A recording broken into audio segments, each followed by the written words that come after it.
வணக்கம். இது people English series. இந்த வீடியோல ரொம்ப இன்ட்ரெஸ்டிங்கான ஒரு ஃப்ரேஸ், அத வச்சு வர ஸ்ட்ரக்சர். இதுதான் நம்ம பார்க்க போறது. குழந்தைங்கன்னா சுட்டித்தனம் பண்ண தான் செய்வாங்க. குழந்தைங்கன்னா அழதான் செய்யும். பண்டிகைன்னா அது இதுன்னு செலவாகத்தான் செய்யும். அம்மான்னா திட்ட தான் செய்வாங்க. ஸோ இது மாரிலாம் சொல்லுவோம் இல்லையா? ஸோ இத சொல்றதுக்கான ஒரு ஸ்ட்ரக்சர், ஒரு ஃப்ரேஸ். இதான் நம்ம பார்க்க போறோம். ஸோ இதுக்கான ஃப்ரேஸ் பவுண்ட் டூ. இது நிச்சயமா இப்படிதான். இத சொல்றது தான் இந்த ஃப்ரேஸ் பவுண்ட் டூ. ஸோ இத வந்து நம்ம சென்டென்ஸ்ல யூஸ் பண்றப்போ, அதோட சென்டென்ஸ் ஸ்ட்ரக்சர் எப்படி இருக்கும் அப்படின்னா, சப்ஜெக்ட், பி வெர்ப், சப்ஜெக்ட்டுக்கு ஏத்த மாதிரி be verb, bound to verb. ஒருவேளை வெர்ப் இல்ல, அட்ஜெக்டிவ் ஏதாவது இருக்கு அப்படின்னா, பி பிளஸ் அட்ஜெக்டிவ். இந்த இடத்துல பி வெர்ப், சப்ஜெக்ட்டுக்கு ஏத்த மாதிரி இஸ் இல்லைன்னா ஆர் இந்த மாதிரி பி வெர்ப்ஸ். இது வந்து பிங்கிற வார்த்தை பிளஸ் அட்ஜெக்டிவ். இந்த மாதிரி நம்ம யூஸ் பண்ண போறோம். ஸோ இந்த பவுண்ட் டூ ரொம்ப காமன். நம்ம வந்து ஸ்போக்கன்ல, ரிட்டன்ல 2லயுமே யூஸ் பண்ற ஒரு ஃப்ரேஸ் தான். இப்போ ஒரு எக்ஸாம்பிளுக்கு, அப்பான்னா அப்பப்ப கோவப்பட தான் செய்வாங்க. அப்பாக்கள் அப்படின்னாலே கோவப்பட தான் செய்வாங்க, திட்ட தான் செய்வாங்க. ஸோ இந்த மாதிரி நம்ம சொல்லப் போறோம். இப்ப யாராவது வந்து எங்க அப்பா திட்டிட்டார் அப்படின்னு வருத்தப்பட்டா, எல்லா அப்பாவும் அப்படிதான் கோவப்பட தான் செய்வாங்க. அப்படி சொல்லப் போறோம். ஸோ இது மாதிரி சென்டென்சஸ் எல்லாமே பார்த்தீங்கன்னா, ஜெனரலா எல்லாமே அப்படித்தான் அப்படின்னு சொல்றதுனால, இத நீங்க வந்து ப்ளூரல் ஃபார்ம்ல வச்சு வேணாலும் சொல்லலாம். இத சிங்குலர் ஃபார்ம்ல வச்சு வேணாலும் சொல்லலாம். இப்ப நீங்க ப்ளூரல் ஃபார்ம் அப்படின்னா, எல்லா அப்பாக்களும் அப்படித்தான் அப்படின்னு சொல்ற மாதிரி, ஃபாதர்ஸ் ஆர். பாருங்க இந்த சப்ஜெக்ட்டுக்கு ஏத்த மாரி இந்த இடத்துல பி வெர்ப் ஆர்ன்னு போட்டிருக்கோம் இல்லையா? So fathers are bound to. இப்ப இந்த இடத்துல கோபப்படுவது அப்படின்னா, கோபம் அப்படிங்கிறது ஆங்ரி அப்படின்றது ஒரு அட்ஜெக்டிவ். நம்ம என்ன சொன்னோம்னா, பி வெர்ப் பிளஸ் அட்ஜெக்டிவ்னு சொன்னோம். பட் இந்த இடத்துல கோபப்படுவதுங்கிறப்போ நம்ம வந்து பொதுவா கெட் ஆங்ரி அப்படின்னு நம்ம சொல்லுவோம். ஸோ அதனால அதே மாதிரி போட்டிருக்கோம். அவ்வப்போது அப்படின்னு சொல்றதுக்கு நவ் அண்ட் தென். அப்ப fathers are bound to get angry now and then. இப்ப இதையே நீங்க சிங்குலரா வச்சு சொல்லணும் அப்படின்னா, a father is bound to get angry now and then அப்படின்னு சொல்லலாம். ஏன்னா இது வந்து நம்ம பொதுவா தான் நம்ம சொல்றோம். ஸோ அந்த மாதிரி சொல்றதுனால. இப்ப இந்த எக்ஸாம்பிள் பாருங்களேன். இப்போ ஒருத்தவங்க வீட்ல, ஐயோ! எவ்ளோ செலவாகுது. தீபாவளின்னு வந்துச்சுனாலே அது இதுன்னு அவ்ளோ செலவு அப்படின்னு சொல்றப்போ நம்ம சொல்லுவோம் இல்லையா? பண்டிகைன்னா அப்படிதான் இருக்கும். பண்டிகைன்னா துணிமணி வாங்குறது, அது இதுன்னு ஏதாவது செலவு ஆகத்தான் செய்யும் அப்படின்னு நம்ம சொல்லப்போறோம். ஸோ இங்கேயும் நம்ம வந்து ஜெனரலா தான் சொல்றோம் இல்லையா? பொதுவா இந்த சென்டென்சஸ் எல்லாமே ஜெனரலா சொல்ற சென்டென்சஸ் தான். ஸோ பண்டிகைனா ஃபெஸ்டிவல்ஸ். இப்ப ஃபெஸ்டிவல்ஸ் ஆர் பவுண்ட் டூ செலவு ஆகத்தான் செய்யும், செலவு வைக்க தான் செய்யும். இந்த மாரி சொல்றதுனால, காஸ்ட் மனி இல்ல பிரிங் எக்ஸ்பென்சஸ் 2ல எது வேணா சொல்லலாம். இப்ப நம்ம ஃபர்ஸ்ட் காஸ்ட் மனி வச்சு சொல்லுவோம். So festivals are bound to cost money. பண்டிகைனா செலவாகத்தான் செய்யும். இதுதான் நம்ம ஃபர்ஸ்ட் சொல்லியிருக்கிறது. அதுக்கப்புறம் தான் என்னென்ன மாதிரி செலவுகள்ங்கிறத நம்ம லிஸ்ட் அவுட் பண்ண போறோம். துணிமணி வாங்குறது, அது இதுன்னு இந்த மாதிரி சொல்லப் போறோம். ஸோ துணிமணி வாங்குவது, பையிங் க்ளோத்ஸ். அது இதுன்னு அப்படின்னா, இப்ப நம்ம துணிமணி வாங்குற மாரி கிஃப்ட் வாங்குறது, இந்த மாதிரிலாம் நம்ம லிஸ்ட் அவுட் பண்றதுக்கு பதிலா, நம்ம வந்து எட்செட்ரான்னு சொல்ற மாதிரி, லைக் தட்ன்னு சொல்ற மாரி, அது இதுன்னு சொல்ற மாதிரி, அப்படி இப்படின்னு சொல்றது மாதிரி, அது போன்ற விஷயங்கள்னு சொல்ற மாதிரி, ரொம்ப காமனான ஒரு வார்த்தை இருக்கு. What not. ஸ்போக்கன்ல ரொம்ப காமன் இது. ஸோ அதான் நம்ம இந்த இடத்துல போட்டிருக்கோம். So festivals are bound to cost money, buying clothes and what not இப்படி சொல்லுவோம். இப்போ இதே சென்டென்ஸை நீங்கள் வந்து பிரிங் எக்ஸ்பென்சஸ் அப்படின்னு வச்சு சொல்லலாம். இப்போ festivals are bound to bring expenses, buying clothes and what not இப்படி சொல்லலாம்.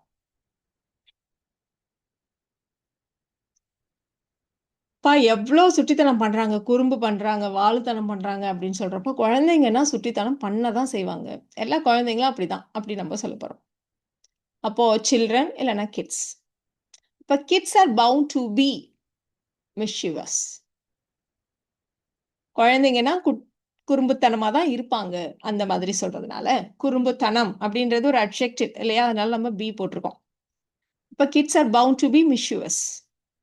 இல்ல சுட்டித்தனம் பண்ணுவாங்க. பண்றது அப்படின்றதுனால நீங்க வெர்ப் மாதிரி வச்சு, நீங்க அந்த இடத்துல டூ அப்படி கூட வச்சு சொல்லலாம். அப்படி சொல்றதா இருந்தா, kids are bound to do mischievous things.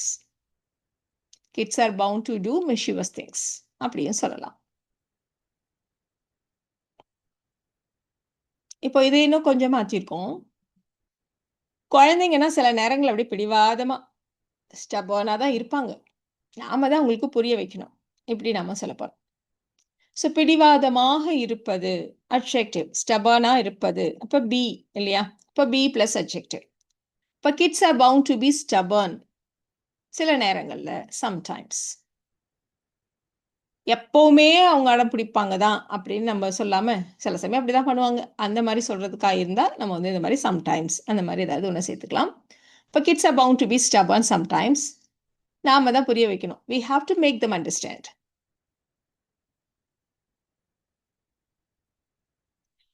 சில பேர் புது பைக் அப்படின்னு பார்த்து பார்த்து தொடச்சு வச்சுப்பாங்க. சின்னதா ஏதாவது கீறல் விழுந்துட்டா கூட அப்படியே மனசே விட்டுருவாங்க. அப்ப நம்ம சொல்லுவோம் இல்லையா? "ஏய் என்னதான் புது பைக்னாலும் அது காலப்போக்குல ஏதாவது 1, 2 கீறல் விழதான் செய்யும். இதெல்லாம் சகஜம் தான்." அப்படின்னு நம்ம சொல்லப் போறோம். ஸோ நீ எவ்வளவுதான் கவனமா ஓட்டுனாலும், பொது வண்டியில காலப்போக்குல சின்ன சின்ன கீறல்கள் விழத்தான் செய்யும். அப்படின்னு நம்ம சொல்லப் போறோம். ஸோ ஃபர்ஸ்ட் இத ஃப்ரேம் பண்ணிக்கலாம். எவ்வளவுதான் கவனமா ஓட்டுனாலும். ஸோ எவ்வளவுதான் கவனமா அப்படின்னு சொல்றதுக்கு, நோ மேட்டர் ஹவ் கேர்ஃபுல்லி ஓட்டினாலும், நீ ஓட்டினாலும், ஸோ அடுத்தவங்களுக்கு ஆப்போசிட்ல உள்ளவங்களுக்கு தான் ஒரு அட்வைஸ் மாரி இத நம்ம சொல்றோம். அதனால you drive. No matter how carefully you drive. இப்ப இந்த பார்ட்ட நம்ம ஃப்ரேம் பண்ணுவோம். ஸோ புது வண்டியில அப்படின்னு இருக்கு. இந்த தடவ சிங்குலரா வச்சு சொல்லலாம். அப்ப அ நியூ பைக். அதுக்கு ஏத்த மாரி be verb is. A new bike is bound to. சின்ன சின்ன கீறல்கள் விழத்தான் செய்யும். Get a few scratches. A new bike is bound to get a few scratches. காலப்போக்குல, over time. No matter how carefully you drive, a new bike is bound to get a few scratches over time. அவ்வளவுதான். No matter how carefully you drive, a new bike is bound to get a few scratches over time. வாழ்க்கைனா சில கஷ்டங்கள்லாம் வரதான் செய்யும். அப்படி நம்ம சொல்ல போறோம். ஸோ வாழ்க்கை லைஃப். ஸோ இதுக்கு ப்ளூரல் ஃபார்ம்லாம் இல்ல இல்லையா? அதனால லைஃப் இஸ் பவுண்ட் டு அப்படின்னு சொல்லிட்டு ஸோ இந்த மாதிரி இடங்கள் பாருங்க, பிரிங் அப்படிதான் சொல்லுவோம். வாழ்க்கையில இதெல்லாம் வரத்தான் செய்யுன்றதுனால கம்முன்னு வச்சு நம்ம இந்த இடத்துல சொல்ல முடியாது. பிரிங் டிஃபிகல்டீஸ் இல்லைன்னா bring hardships. Life is bound to bring hardships. Life is bound to bring difficulties. இப்படி சொல்லலாம். இப்போ இப்போ ஒருத்தவங்க ஒரு விஷயத்த பண்றாங்க அப்படிங்கிறப்போ, ஏய் நீ இப்படி பண்ணுனா அவன் வருத்தப்பட தான் செய்வான். அவன் கோவப்பட தான் செய்வான். ஸோ இந்த மாதிரி நம்ம சொல்லுவோம் இல்லையா? ஸோ இந்த மாதிரி நீ செஞ்சா இவன் இப்படி தான் செய்வான். ஸோ இத சொல்றதுக்கு எப்படி சொல்லலாம் அப்படின்னு பார்க்க போறோம். ஸோ நீ இப்படி பண்ணா அப்படின்னு சொல்றதுக்கு if you behave like this, if you behave like this, அவன் வருத்தப்பட தான் செய்வான். He is bound to be upset. If you behave like this, he is bound to be upset.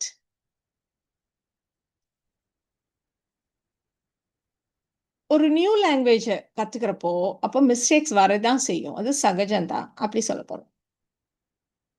அப்போ இது வந்து ஆப்போசிட்ல உள்ள ஒருத்தருக்கு நம்ம அட்வைஸ் மாரி சொல்றதுனால, when you are learning a new language, நீ அப்படி மிஸ்டேக்ஸ்லாம் பண்ண தான் செய்வ. You are bound to make mistakes. It's okay அப்படிங்கிற மாரி நம்ம சொல்றோம். அப்படி பண்றப்போ கண்டிப்பா அதெல்லாம் வரதான் செய்யும். When you are learning a new language, you are bound to make mistakes. இப்ப இதையே நீ மிஸ்டேக்ஸ் பண்ண தான் செய்வ அப்படிங்கிற மாரி இருக்கு இல்லையா? ஸோ அது எனக்கு வேண்டாம். மிஸ்டேக்ஸ் எல்லாம் வரதான் செய்யும் அப்படின்னே சொல்லணும். அப்படி நீங்க நினைச்சீங்களான்னா, when you are learning a new language, mistakes are bound to happen. இது இன்னுமே நேச்சுரலா இருக்கு இல்லையா? அதே மாதிரி இருக்கு இல்லையா? So when you are learning a new language, mistakes are bound to happen. அப்படி சொல்லிடலாம். நாம இப்ப இவ்வளவு நேரம் பார்த்தோம் இல்லையா? இந்த bound to எப்படி யூஸ் பண்றதுன்ட்டு. அப்ப இந்த 2 சென்டென்சஸ நீங்க ட்ரை பண்ணி பாருங்க. இப்ப இந்த ஜாப் ரொம்ப கஷ்டமா இருக்கு. நெறைய ப்ராப்ளம்ஸ் வருது அப்படின்னு யாராவது புலம்புறப்போ, "ஏய் எந்த வேலைனாலும் பிரச்சனை எல்லாம் இருக்க தான் செய்யும்." அப்படி சொல்லப் போறோம். ஸோ எந்த வேலைனாலும் பிரச்சனை இருக்க தான் செய்யும். "ஐயோ! இது துருப்பிடிச்சு போச்சு."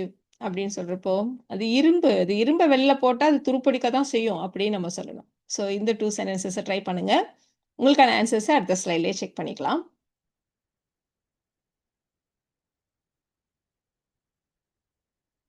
கரெக்ட்டா சொன்னீங்களா? செக் பண்ணிடலாமா? ஸோ எந்த வேலைனாலும் அப்படின்னு இருக்கிறதுனால any job. Any job is bound to have problems. அந்த வேலையில பிரச்சனை இருக்கும் அப்படின்றதுனால any job is bound to have problems. இரும்ப வெளியில போட்டா if you leave iron outside அது துருப்பிடிக்க தான் செய்யும். It is bound to rust. If you leave iron outside, it is bound to rust. So இந்த வீடியோவில் நாம bound to அப்படின்ற ஃப்ரேஸை எப்படி யூஸ் பண்ணுறது அப்படின்றத தெரிஞ்சுக்கிட்டோம். இந்த வீடியோ உங்களுக்கு யூஸ்ஃபுல்லாக இருக்கும்னு நினைக்கிறேன். Thank you so much.